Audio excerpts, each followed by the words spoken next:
السلام عليكم ورحمة الله وبركاته فيديو kale kusoo dhawaada inta aanan horta bilaabin videogan fadlan subscribe ku dhufo haddii aadan hore u subscribe gareenin videogan waxaan rabaa inaan uga hadlo horta hostingka waxaan rabaa inaan uga hadlo sida loo sameeyo FTP sida account loo sameysto sida micnaha hosting platformyada waxay kala yihiin laba hosting aan ka hadlaaya laba company oo hosting iyo kuwa Soomaaliya waa in tusaaya ku yaalo dad badan ayaa iga soo codsaday hostingka iyo sida loo sameeyo iyo meesha laga maray iyo waxyaalahaas iyo sida website loo geliyo marka waxaan gelinaynaa website oo basic oo file HTML ah gelinaynaa si ay idin tuso website-ka taagan waxaan isticmaalaynaa website oo aan sameeyay maalin dhaweyto aan sameeyay hay'ad waa organization oo halkan ku taal magaalada deganahay oo dadka caawiso marka waa arkana insha Allah waan guda gelaynaa waxaas oo dhan website-kan hadda ujeedaan Bluehost waxaan ku leeyahay affiliate aan ku leeyahay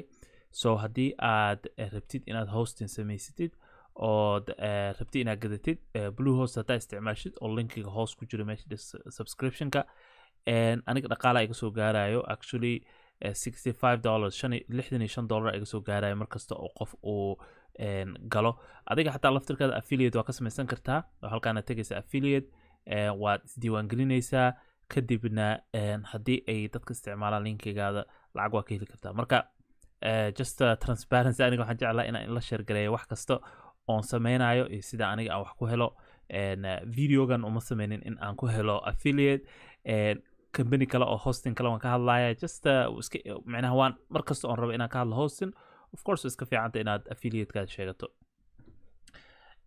okay so aan gudaha u galno barnaamijka hosting companies waxa weeye waa kambaniyada kaydiyo faylasha website-kaada so website-kaada wuxuu ka kooban yahay kaba soo qaad wuxuu ka kooban yahay HTML CSS JavaScript maybe PHP uu ka kooban yahay ama Python files uu ka kooban yahay waxa laga yaabaa inuu ka kooban yahay waxyaalo kale Node.js files waxaas so intee ku host garanaysaa marka faylashaas intee gelinaysaa si ay dadku u arkaan code qortay intee u arkayaan dadka waxaa u baahan tahay hosting u baahan tahay waxaa kaloo u baahan tahay domain wax la yiraahdo domainka waxa weeye waa .com waa sida youtube.com waa sida bluehost.com sahalsolutions.com saas camal waaye domainka domainkana waan ka hadli doonaa insha Allah waan tusi doonaa alright so Bluehost marka company kasta marka waxay kala leeyihiin waxyaalo kala duwan oo qiimooyin kala duwan Bluehost qiimihiisa waa kana inta ka arkaysaa waxaad tagaysaa hosting meesha ku qoran tahay you go to hosting waxaa arkaysaa shared hosting VPS hosting iyo dedicated hosting shared hostingka waxaa weeye kambaniyada waxay sameeyaan hal computer ayaa intaasoo qof la gelinaya oo micnaha because hostingka saa u garanaysaan waxaa weeye waa kambanigan ka soo Bluehost waxay leeyihiin data center meel la dhaho oo waa meel ay ku kaydiyaan informationka data centerka computer weeye waa servers weeye serverskaas marka waxa laga siinayaa adiga qayb yar laga siinaa hal server gudihiisa yaa waxa laga siinayaa qayb yar oo adiga dhowr gigabyte wax noocaas lagu siinayaa inkastoo ay dhahaan unlimited iska dhahayaan like unlimited waxa lama jiro so let's click that share hostingka waxay kala leeyihiin wax la dhaho tiers kala leeyihiin tierska waxa weeye waa qiimooyinka kala duwan saa u jeeda hadda qiimooyinkan waa kala duwan yihiin basic plus choice plus iyo pro ay kala yihiin saa u jeedid qiimaha ugu horeeyo waxa weeye waa qiimaha soo dhaweynta waaye soo dhaweyn la qiimahan maxaa yeelay markaa gadatid sanadka ugu horeeyo qiimahaas lagu charge kareena laakiin sanadku xigo waa kana iyo wixii ka dambeeyaba waa $10 dollar weeye kan waa $14 kan $7 $8 waaye 99 iska dhahayaan kan waa $24 iyo $4 marka taasna ina ogaatida loo baahan yahay inaan gudaha usii galo mar rabo hostingka sida u shaqeeyo all that stuff dhamaantii waa ogtihiin in meelaha lagu kaydiyo oo cloudka lagu kaydiyo laakiin waxa u baahan tahay inaad website dhisatid so hostingna tagtid shared hostingka haddii aad tahay company weyn oo shaqaale badan leh oo lacag badan ku soo gasho I would say dedicated-ka raac ama VPS ka raac dedicated VPS waxa weeye dedicated waxa lagu siinaa computer adiga gooni ku ah oo dedicated macnaha inkasta oo badan aanan company-yaasha aanan aaminsanayn inay ku siinaan computer oo meel yaalo laakiin waa virtual computer waa simulation of computer way waxa weeye waxa lagaaga dhigayaa in computer lagu siiyo camal laakiin waxyaalo kale wuxuu uga duwan yahay sharedka kan waxa lagu siinayaa IP address-kaada gooni ku ah adiga okay so kaas lacag badan waaye about $300 $300 bishii camal waaye kuugu yar so way kala yihiin marka so companyga tahay ku xiran tahay haddaa tahay qof iska personale ama ganacsi cusub aa tahay ama small business ama waxyaalo noocaas aa tahay shared hosting always is your friend waxa weeye waa kan ugu raqiisan weeye so kuwan saa ujeedid waa bishii lacagteed intaas waaye bluehost waxay uga duwan tahay kan kale oon sheegi doono oon soo wado bluehost waxay ku qasbaysaa sanad ma jiro wax la dhaho bilbil so at least waa ina hal sana camal aa qaadatid so kanaa ku dhufanaysaa waxaad leedahay $695 times sanadkii so whatever $95 wax noocaas ah oo $100 kusoo galayo yaad iska bixinaysaa halkii mar sanadkiiba kan kalena waa inta tus doonaa oo bilbishi ah so haddii aad rabtid inaad 2 bilood 1 bil ama 3 bil gudaheeda aad ku test garaysid then waa samayn kartaa oo kuwa kala jiro so I'll show kaasna waa inta tus doonaa haddii ilaa yiraahdo waxyaalahan ka yara hadalna xoogaha unlimited websites waxay ka wadaan basically waxaad gelin kartaa website fara badan oo ku host garan kartaa halkii hostingba unlimited SSD storage waxa weeye waa meesha lagu kaydinayo informationkaada SSD waxa weeye waa hub oo loo store gareeyo informationka oo waxa la solid state drive la dhahaa driverska kale midka waag hor wuxuu ahaa waa spinning disk waaye waa CD camal oo ku jiro oo wareeganayo kan hadartan SSD gan oo qarnigan hadda soo raqiisoobay waxa weeye waa ma dhaqaaqayo wax dhaqaaqayo gudihiisa kuma jiro sidaa darteed uu ka xawaare dheer yahay kan kale caadiga hard drive ka caadiga unmetered bandwidth way iska dhahayaan waxaas unmetered bandwidth waxa lama jiro bandwidth waxa weeye xooga uu website u leeyahay in dad badan ay soo galaan maanta hadii 10 milyan oo dad ay soo galaan website-kaada ma xajin karaa waaye marka way iska dhahayaan ayaga been waayo xasaabo kama jiraan waa limit buu leeyahay unmetered waxay u dhaheen way ku xiran tahay unmetered waxay ka wadaa macnaha lama xisaabinayo so badanaa waxay ku siinayaan dad haddaa taa qof oo $695 bisha la baxaayo micnaheedu waxaa waa qof oo milyamaad dad websitekiisa soo galayaan ma tihid marka waxaa taa qof iska dhexdhexaad oo haddii u badnaato maybe 200,000 oo qof soo galayaan haddii u badnaato 1 milyan camal ay soo galayaan bishii so way ogyihiin way ku xisaabtamayaan taas marka taas keep in that in mind micnaheedu unlimited maaha so haddaa rabtid unlimited waxaa aadaysaa AWS iyo waxaa aadaysaa companiyada kale sida camal Google Cloud yaa aadaysaa kuwaasa waxay ku siinayaan waxa la dhaho balanced waxay ku siinayaan balanced bandwidth waxay ku siinayaan kombiyuutarro markii aad dad yar ku jiraan website-kaada aan wax badan ku charge gareyneynin markii dad badan soo galaana si automatic u badinayo bandwidthkii oo waxay ku xiran tahay inta dad soo galayso maanta haddii website-kaada ka soo qaado caan noqdo adduunka caan ka noqdo oo 100 milyan oo dad ay soo galaan hal mar haddii aad AWS ama Google Cloud aad ku host gareynaysid automatically haddii aad si sax aad u configure garayso u hagaajisay si automatic kor isku qaada laakiin ugu bisha ka dambaysa waxa lagu soo charge gareena lacag carrada ka badan oo dhowr boqol waxa laga yaabaa $100,000 inuu soo charge gareeyo it depends so free SSL certificate uu leeyahay kana camal free SSL certificate waxa laga wadaa meeshan qufulka geeska ku yaalo oo markii website-ka soo gashid website-ka secure waayo ku dhahayo ayaa laga wadaa SSL certificate waa waxa weeye waa markii ay dadka lacag bixinayaan camal ama formkii buuxinayaan ayaa waxa la SSL certificate waa just security yar waaye oo dusha lagu saarayo okay and then standard performance and kind of high performance I don't know waxay ku macnaha ku qiimeynayaan taas it depends so halkan waxay leeyihiin pro service allow 300,000 files count and are deployed fewer users per server than standard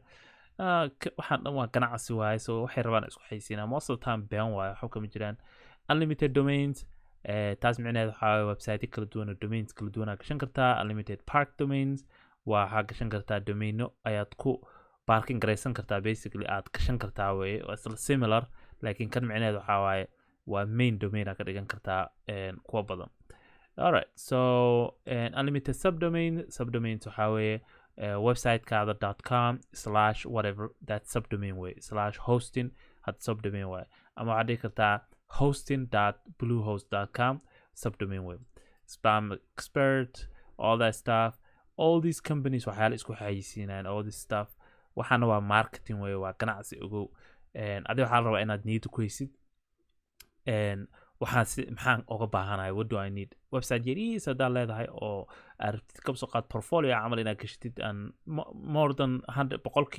qof inay soo boqonin bishii kanaas ka qaadanaysaa yar basic and then oo kugu filan yahay 100%. Alright, so this is hosting yada intooda badan si u shaqeeyaan inaan ku soo celceliyo ma baahni kan kalena waa idin tusi doonaa insha Allah.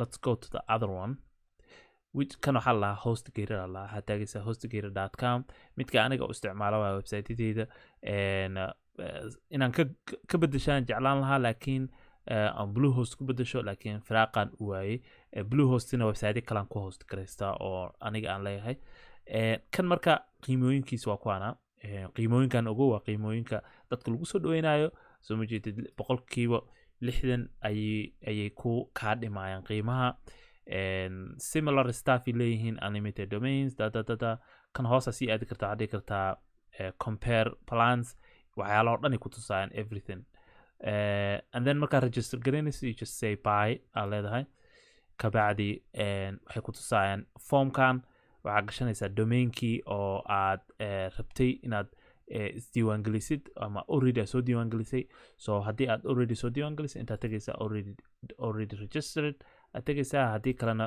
waxaad tagaysaa domainka cusub iyo ka gada halkan so that's one way so and then waxaad gelinaysaa informationkaadii PayPal ku gadanaysaa ogow kan PayPal uu leeyahay so dadka Soomaaliya jooga badanaa qaarkood PayPal ayay leeyihiin so PayPal-kaas waa muhiim Bluehost PayPal ma laha ayaga they don't have an option of PayPal so credit card gashinaysaa informationkaada waxyaalahana iska check out gareynaysaa you don't need this and then qiimihii ku tusayaan halkan and then waxaad dooranaysaa sanadkii ma waxartaa sanad ma waxartaa 2 sano adaa dooranaysa waxaad rabtid so let's see where is it so there's an option where you could choose how many years aad rabtaa waxyaalahaas oo dhan I think they change it around okay it's right here so waxaad dooranaysaa as you can see hadda meeshaan geeskan waxay ku siinayaan bil camal ay ku siinayaan kan 1 month 3 months 6 months 12 months so this one flexibility ayuu leeyahay saa ujeedid so qiimaha waa kaasaa bishii haddii aad sanad ka qaatid 50% ay kaa dhimayaan so that's also waxaa niidina ku baahan tahay qiimahan 50 laga dhimayna waa soo dhaweyn waaye oo ah micnaha sanadka ku xiga lagama jaraayo 50% qiimo caadi ah lagu charge gareynaa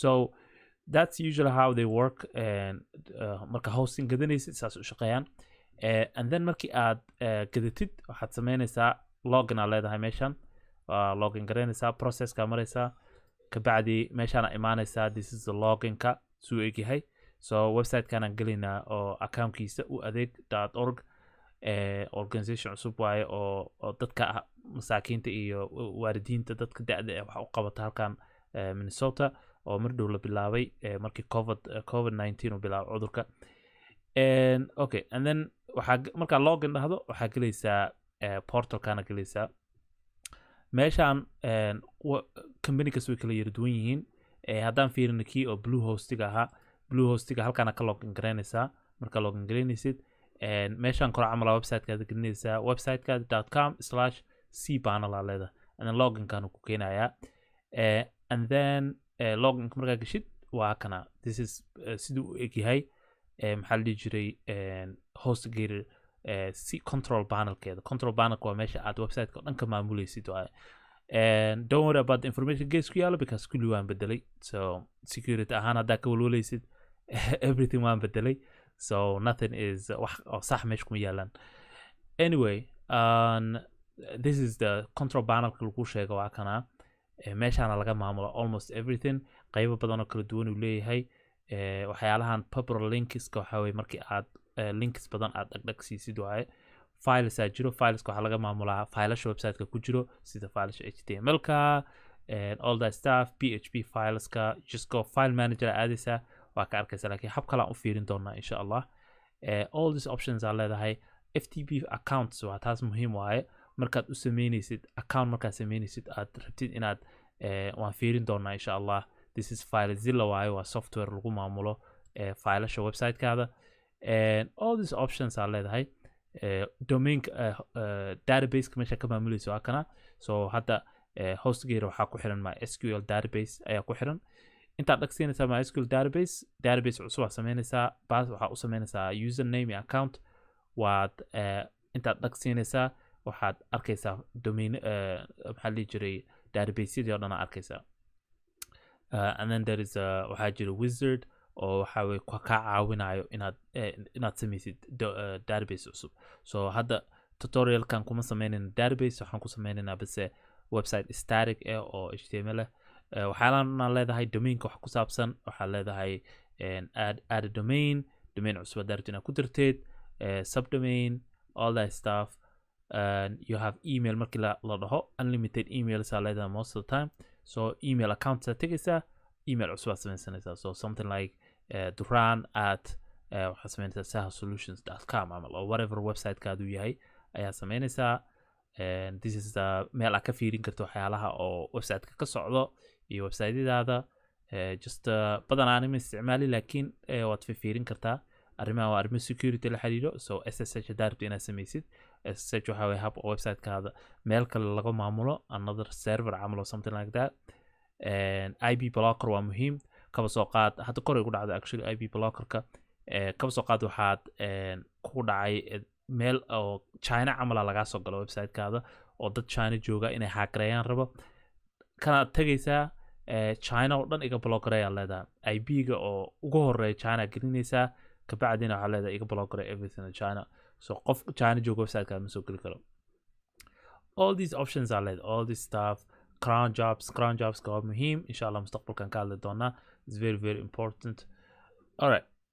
So host maxaa la jiray blue hostiga waxaan ka wadaa hostgeeda saan u egyahay, blue hostigana saan u egyahay.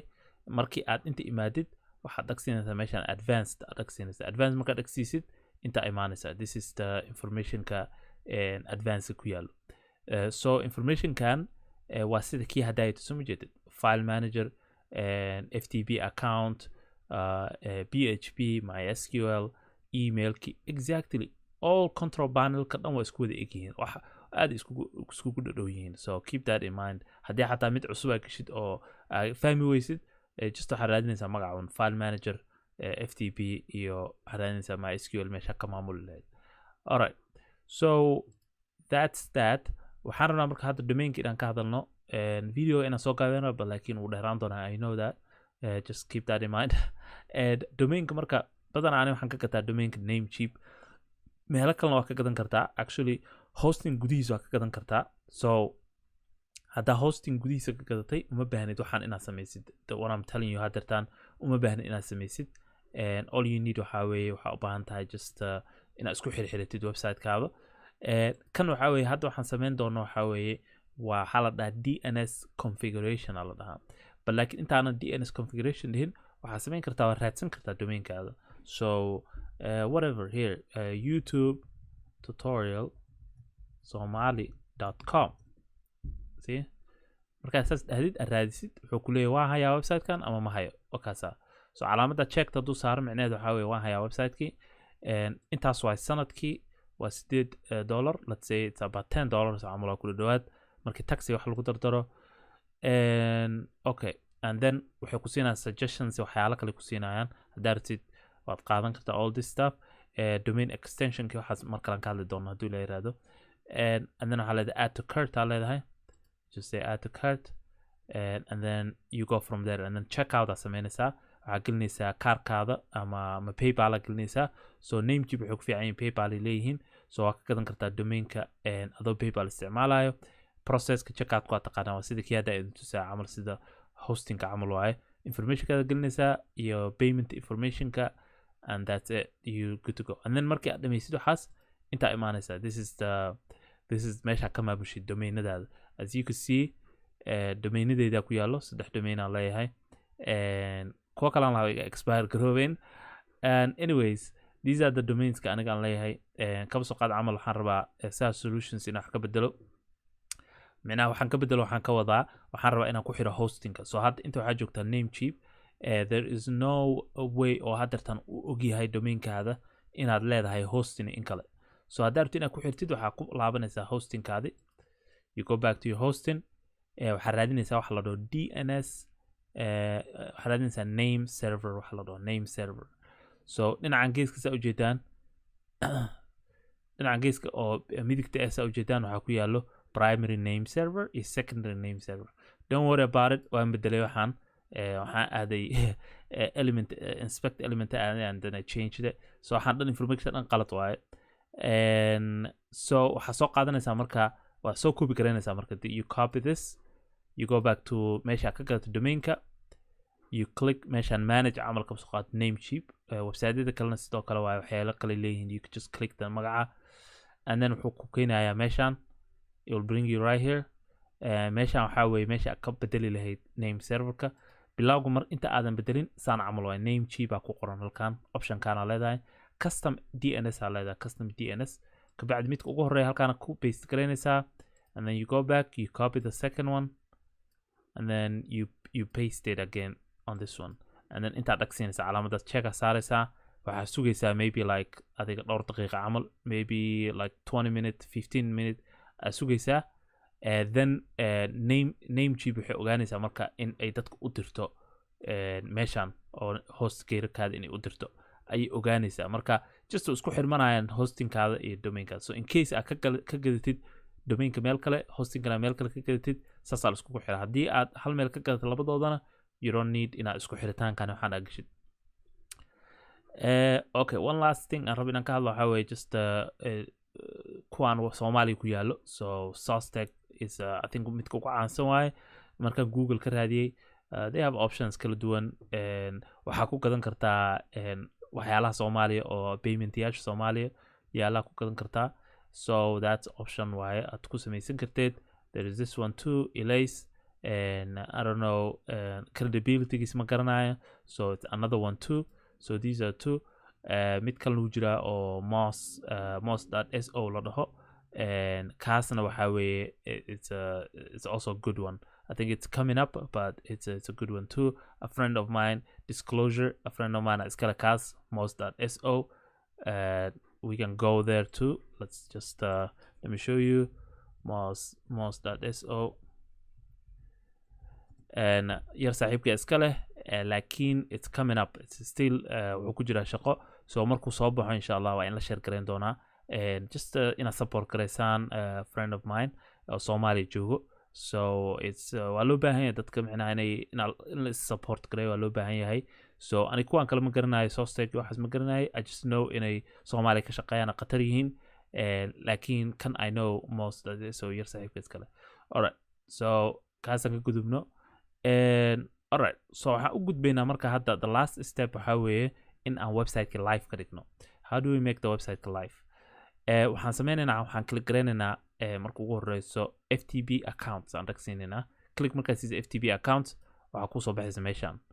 this is meesha laga sameeyo FTP account wax la dhaho, ama accountka laga maamulo website-ka. so waxaan sameynaynaa marka hore informationka ku qoraynaa, let's say Duran, and then password aan gelinaynaa. make sure passwordka inuu yahay strong password. ma ogolo password oo iska khafiif oo micno darre ah. aan meesha ugu markaad sameynaysid wuxuu ku siinayaa suggestion oo directory cusub inuu sameeyo. waxaad dhihi kartaa marribi directory cusub, kii hore igu daaya leedahay. marka kan waa kan oo the main one waaye. so and then unlimited aa leedahay, and then create, and that will create an FTP file or I mean FTP account. marka waxaan tegaynaa we'll go back to the main section ka halkan. waxaan copy gareynaynaa IP addresska oo website-ka. we will go to meeshaan FileZilla. marka kuwo kalaa jiro oo FTP yaal kalaa jiro. FileZilla marka qaybtan dhinaca bidixda ah waxaa weeye waa computerkaadi weeye. so as you can see this is my fileskeyga, waa file structure-keeda. qaybta midigta ah waxaa weeye waa website-kaada gudihiisa. so hadda wuxuu leeyahay no connected to any server kuma xirna. so hadda waxaan ku xireynaa u adeeg serverkeedan ku xireynaa. so waxaan tegaynaa file, site manager aan leenahay, and then meeshaan aan noo soo baxayso waxaan leenahay new site u adeeg, let's say, and then waxaan gelinaynaa inta we could put the meeshaan hostingka ama host meesha dhehayso waxaa gelin kartaa either website-ka ama waxaa gelin kartaa IP addresska website-ka. so either one is fine. inta waxaa gelin kartaa 21 camal 21 waa FTP ga caadiga ah oo waa portiga FTP ga mid secure ka dhigi kartaa SFTP taasna waa another option kale weeye laakiin hadda ma gelino normal aan leenahay normalka macnaheedu waxa weeye si caadi u login kare we will say duran at uadeg.org and then password kan gelinayna aan sameynayna hadda dhow so let's hope inuu noo connect gareysmo marka we just say connect and then sometimes it will ask you waxyaalahan and that's it we're done so I mean we're not done but laakiin wuxuu ku tusayaa websitekaada gudihiisa this is the meeshii ku keydsan yahay failasha oo websitekaada all the files oo ku jira websitekaada waxaan so waxyaalahan hadda ujeedid waa waxyaalo uu hostingkaada geliyay waaye all this stuff aniga aan geliyay ma ahan all this stuff waxa weeye qashin maaha laakiin waa filal necessary ah si uu websitekaada u function gareeyo sida emailka all that stuff ku jiro waxa anaga aan rabno waxa weeye waa public HTML that's the one oo la geliyo websiteda so always keep that in mind public HTML is the main place oo la geliyo so public HTML markaan galno waxaa arkaysaa u adeeg waxa weeye waa WordPress website weeye so saa ujeeda failasha WordPress halkan ku arkaysaa file waxa ku jira la dhaho well known kaas waxa weeye SSL certificate markaa gelisid filekaas soo galaya automatically so I don't know what it does but like that can we so gasha and these are the normal files of WordPress markaa soo gashanaysa so let's say camal waxaan rabnaa inaan gelino file cusub inaan gelinaa rabnaa so directory cusub aan sameynayna we right click meel empty ah create directory so waxaan leenahay test camal aan leenahay so waxaan leenahay enter testing aan dhag siinayna and then waxaan tegaynaa computerkii so this is directory gaan empty waaye waana wuxuu ku jiraa websiteka testiga markaan dhahno micnaheedu waxa weeye waa uadeg.org/test camal waaye so waa sub directory camal ama waa sub file so computerka nagana waa kana geeskan ku yaala so as you can see filala intii ku jiro test website kan tegaynaa that's meesha aniga aan sameeyay testiga marka waxaan ku furaynaa editor aan ku furaynaa so waxaan ku furay kaba soo qaad Visual Studio aan ku furay this is testing waa meesha uu empty waa soo jeedid file cusub aan sameynayna we just click here file aan leenahay index.html aan leenahay that's just HTML file or it's basic let's create a new HTML we don't even need the doc type for now let's just say HTML I know there is an easier way to create it but I'm just going to be quick waxaan leenahay title it should create an empty okay title waxaan leenahay test website and intaan body gaan sameynayna we're just going to create body and then waxaan leenahay h1 ayaan leenahay let's say h2 and we could also center it but all that stuff won't ban let's actually center it too let's say center waxaan leenahay welcome to test website okay save aan leenahay so hadda haddaan ku laabano FTP gi refresh haddaan dhahno right click refresh aa leedahay filekii HTML-ka uu noo soo galay right click aa leedahay fileka HTML-ka upload aa leedahay and then boom wuxuu galayaa websitekaadi so as you can see it's in your website hadda haddaan tagno marka browserka haddaan tagno oon gelino uadeg.org/test haddaan gelino it should give us welcome to test website and that's it sheekada dhan lagu sheegaya dhan waa intaas waaye waa hadda waan deploy garayna website waa ku jiraa intaa waxaa samayn kartaa whatever ku qori kartaa meeshaan saarta u gelin kartaa wax and you could build your website kaado dhan everything waa samayn kartaa halkan also waxaa gelin kartaa PHP files aa gelin kartaa haddaa u baahatid laakiin ugo PHP ga waa inaad leedahay database inaad leedahay waaye so MySQL database cusub aa samaynaysaa PHP connection aa furaysaa waa u samaynaysaa everything and then websitekaadu ku shaqaynaya also Python files aa samayn kartaa it will still work all that stuff so this is basically website si loo samaysaan waaye haddaa tahay qof oo raba inuu dhiso websiteda oo raba inuu ka ganacsado and this is all you have to do meeshii aad haddeerta aan ka gelin lahayd HTML filekan inta waxaa kusoo shubaysaa computerkaada waxaa kusoo shubaysaa WordPress fileski so you just go to wordpress.com we go to wordpress.com I mean wordpress.org and then download leeda. All you have to do is just get WordPress and then download, and then wuu shumanaya, and then waxaan sameynaysaa waa kala furaysaa. Let's just I don't want to inaan file meel kala galo aan already aan organize garaysanin, laakiin you just go to here and waa furaysaa, and then waxaa tegaysaa meesha uu ku yaalay, you go back, computerkaada aad dhex maraysaa, and then that's it. You just waa kusoo download garaynaysaa. Marka waxaa leedahay extract and then kusoo shub, and then wuxuu ku tusayaa habkii oo loogu shubi lahaa WordPresska. So WordPress markaa kusoo shubtid wuxuu ku tusayaa, waan ka hadalnay actually video dhan uga hadlay oo course dhan aan ka sameeyay WordPresska oo ku jirto website-kayga, taasna hoosaan kusoo link garaynaa insha Allah.